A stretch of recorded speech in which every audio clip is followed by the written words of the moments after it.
deste homem. Esse homem que você está vendo na tela se chama Amarildo. Você que é de fora da região de Sorocaba, que é uma das principais cidades do interior de São Paulo e do Brasil, pode não conhecer, mas quem mora por lá com certeza já viu ou já ouviu falar em Amarildo. Ele é dono de um verdadeiro império. Ele veio de uma infância muito humilde, começou a mexer com fabricação de vidro até levar o apelido de Rei do Vidro. Ele era um homem extremamente famoso e também um milionário da região. Vem por gentileza. Antes dele se tornar esse milionário, esse dono do império, ele se casou com uma moça que se chama Adeilda. Não dá para dizer que o casamento deu errado, afinal de contas, o milionário, o Rei do Vidro, ficou junto com a Adeilda durante 28 anos. 28 anos de relacionamento e eles tiveram 3 filhos. Não dá para dizer que não deu certo. Mas o casamento deles é marcado por brigas, por muita confusão. Eles se separam. 3 anos depois, a Adeilda, que é essa moça que aparece na tela, a ex-mulher do milionário, ela começa a se relacionar com James. Afinal de contas, 3 anos depois, já era tempo mais do que suficiente para ela se acertar. Mas as brigas com o homem, o ex-marido, continuam. Eles vão para a justiça tratar de um assunto delicado. Vem para mim, por favor. Se era milionário, tinha muitos bens, ela queria a parte dela. A parte dela foi decidir na justiça. Só que num determinado dia, o Rei do Vidro sai da igreja e vai até a lanchonete onde encontra um sobrinho. Minutos depois, James, segundo a polícia, o namorado atual da Adeilda, invade o local. Ele finge ser um assalto, vai direto até Amarildo, atira e mata. Não na primeira vez, porque Amarildo conseguiu correr, ele vai atrás. A arma não falha e ele consegue matar o Rei do Vidro. O carro é encontrado. O carro em que James, o suposto assassino do ex da mulher, aparece fugindo, adivinha de quem era? De quem era o carro onde o homem fugiu? Exatamente, da mulher que disputava os bens com o ex-marido. Põe no ar.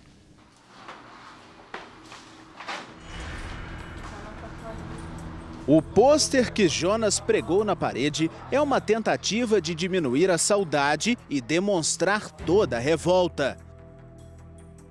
Não vê ninguém com peso na consciência, só vê festando, entende? Eu acho que enquanto não aparecer justiça, não tem por que você ficar festando, entende? Praia, postar fora na internet que nada aconteceu. E ainda defender o bandido, né? Que matou o próprio pai, né? Eu acho isso muito errado. O pai do rapaz, Amarildo, de 51 anos, foi morto a tiros em Sorocaba, no interior de São Paulo. O suspeito de ser o executor é James, namorado da ex-esposa de Amarildo.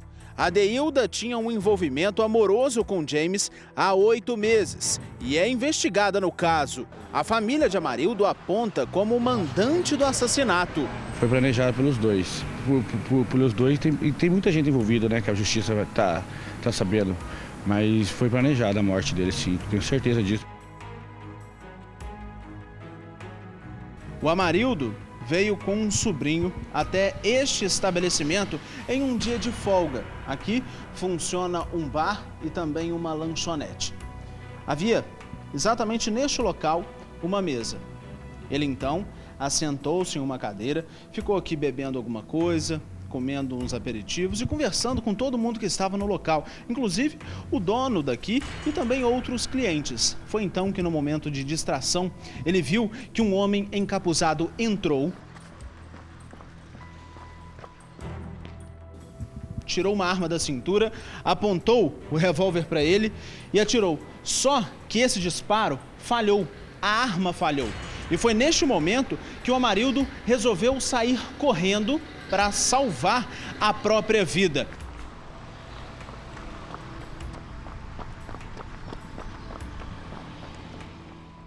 O homem, então, para terminar aquilo que tinha começado, tirou o capuz. Neste momento, ele foi visto pelo sobrinho do Amarildo. Ele é James, de 26 anos. Esta é a afirmação do homem e também de outras testemunhas. O Amarildo saiu correndo naquela direção. Foi então que o homem, já sem o capuz, ele arrumou a arma, conferiu tudo novamente, recolocou o capuz e também correu atrás do Amarildo. Lá na frente, no final desta rua, ele efetuou mais um disparo que tirou a vida da vítima. Alexandre é irmão da vítima e conta que era o filho dele que estava com Amarildo. O rapaz, por pouco, não ficou ferido, porque depois de matar o homem, James teria ido atrás do jovem, mas vendo a movimentação de curiosos, fugiu. Mas ele contou pra mim que o rapaz chegou lá com um capuz na cabeça, já chegou atirando. Meu irmão estava sentado no celular, com o celular na mão. Não deu nem direito à defesa, já chegou já e... Aí deu um tiro, o primeiro tiro saiu, aí meu irmão correu, acertou nas costas. Meu irmão caiu, ele tentou atirar no rosto do meu irmão várias vezes, só que o revólver falhou, né? Então, meu filho falou que realmente ele foi muito sangue frio, só que no que ele correu, o capuz da cabeça saiu. Aí meu filho reconheceu ele, falou, não, realmente é o James que foi que matou meu tio. Jonas afirma ainda que James não sabia dirigir, mas que depois do assassinato entrou em um carro que havia um motorista. Ele garante que o veículo é o mesmo que a madrasta tinha. O carro era da minha madrasta, era uma Montana dessas 2013, 2014. E ele não sabia dirigir, ele nunca dirigiu. Até eu não levantei, não sabia nem o que era um volante, entende? Então ele fugiu com ela. James é considerado foragido pela justiça. A prisão dele foi decretada. A participação de Adeilda ainda não foi comprovada pela polícia. O fato é que desde o dia do crime, nenhum dos dois foi visto pela cidade. A família de Amarildo acredita em assassinato premeditado por questões financeiras. Há uma separação muito ruim entre eles, pela questão também dos bens, questão financeira, de briga, dessa convivência que eles viveram a vida inteira brigando e continuaram brigando depois da separação. Amarildo da Costa Bueno ficou conhecido em Sorocaba como Rei do Vidro. Ao longo de décadas de trabalho, construiu patrimônio que chamava a atenção em toda a cidade. O respeito veio junto com o trabalho. Amarildo se dedicava quase que exclusivamente ao trabalho, o que deixava Adeilda incomodada. Juntos eles tiveram 3 filhos, mas Amarildo já tinha outros herdeiros de relacionamentos anteriores. Um deles é Jonas. O Amarildo e a Adeilda ficaram exatos 27 anos casados. E durante todo este tempo, depois de passarem certas dificuldades financeiras, conseguiram construir um verdadeiro império. Aqui, essa loja é a prova disso. O verdadeiro império dos vidros em Sorocaba, comercializando materiais para toda a região. E foi justamente o fruto disso, essa fortuna, que acabou dando o verdadeiro problema e custando a vida do Amarildo. Isso porque, mesmo já estando quase 1 ano separados, a mulher não queria efetivar a separação, o lado formal. Ela não queria que a divisão de bens fosse feita. Ela queria permanecer apenas com corpos divididos, ou seja, não manter o relacionamento físico, mas no papel que tudo continuasse da mesma forma. Ou seja, na prática, ela continuaria dona de todo este império. Quando o Amarildo resolveu mudar essa situação e procurar a justiça para fazer essa separação, aí sim a fúria da mulher, segundo familiares do homem, foi despertada e ela começou a tramar um plano para destruir a vida do homem, que, segundo ela, impedia que toda a fortuna fosse aproveitada por esta mulher. Com o passar do tempo, as crises no casamento ficaram ainda mais intensas. A separação parecia ser a melhor solução. Amarildo saiu de casa e passou a se dedicar ainda mais à empresa. O que poderia significar o fim das brigas não aconteceu. Que meu irmão também, assim, no momento que eles foram casados, foi um casamento muito turbulento. Muitas brigas, muitas confusões. Teve momentos bons, teve momentos muito ruins. Traições, né, da parte do meu irmão. Então, momentos muito ruins mesmo na vida deles. O Amarildo, ele ficava aqui neste estabelecimento que construiu depois de muitos anos de trabalho e também de dedicação, durante praticamente todo o dia e boa parte da noite. Ele era muito caprichoso, segundo a família, deixava tudo muito bem organizado para que na hora que um cliente chegasse, ele pudesse atender da melhor forma possível. Só que, segundo os relatos desses parentes, depois da separação, muita coisa mudou. E a principal delas foi a tranquilidade com que o Amarildo conseguia trabalhar. Isso porque, segundo esses relatos, a ex-companheira dele vinha até aqui constantemente. Ela começava a discutir com o homem, inclusive não só esses parentes, como também funcionários do estabelecimento escutavam essas brigas, presenciavam tudo. E a última delas aconteceu uma semana antes do homem ser assassinado. A gente tem aqui uma prova de tudo que aconteceu. A mulher, segundo relatos, parou a caminhonete em um dos lados da rua. Quando viu que não estava sendo atendida pelo ex-companheiro, ela deu ré e bateu em boa parte desses vidros que ficam aqui. Ela bateu com um carro.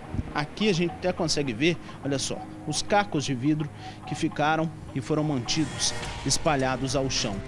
Esta é a prova da raiva, da brutalidade dessa visita da mulher.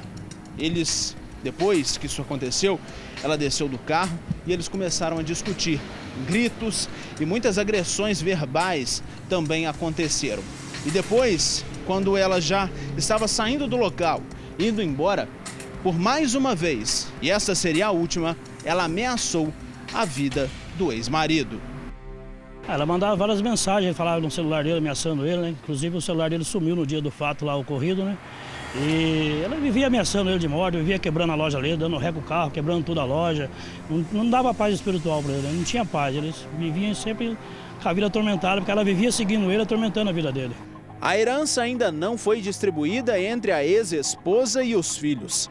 E este é outro fator que tem deixado a família em guerra.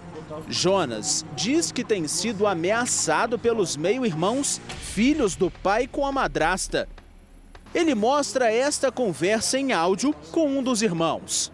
Jonas, se você tá indo com um cara conversar comigo na segunda-feira, pode ir, velho. Eu vou fazer você voltar rapidinho pra sua cidade, velho. Você vai ver, só aguarde. Vai mesmo segunda-feira lá pra Sorocaba, que eu tô te esperando, tá? Daquele jeitinho. Nós tentamos localizar as pessoas citadas pelo empresário, mas não encontramos ninguém. Jonas acredita que os irmãos estejam acobertando o paradeiro da mãe. Eles defendem o James do idente também, como defendem a mãe deles. Porque eles falam que o James matou o pai porque o pai bateu no James. E não é isso. Eles defendem o James porque, sei lá, deve ter algum rabo preso com o James, né? Pra ficar defendendo o homem pra baixo, pra cima, entende? Pra todo mundo que pergunta, meu pai era um monstro pros meus irmãos, entende? Falam isso que eles falam, entende? Mas não era verdade. Eles sempre cresceram e tiveram de tudo com meu pai, então... Agora hoje, depois de morto, estão apunhalando meu pai pelas costas. O império do rei do vidro de Sorocaba está se desfazendo. O assassinato do responsável por tudo isso foi um golpe no empreendimento. Agora, com a sede de justiça e a briga pela herança, pouco resta daquilo que foi um dos maiores empreendimentos do ramo na região. Ele tratava a gente com muito carinho mesmo. Ele era uma pessoa tão alegre, tão feliz, sabe? Ele passou a vida dele assim, sempre... com alegria, sabe? Com alegria, perto da gente com alegria. Sempre estava, parece que dia de festa, perto dele.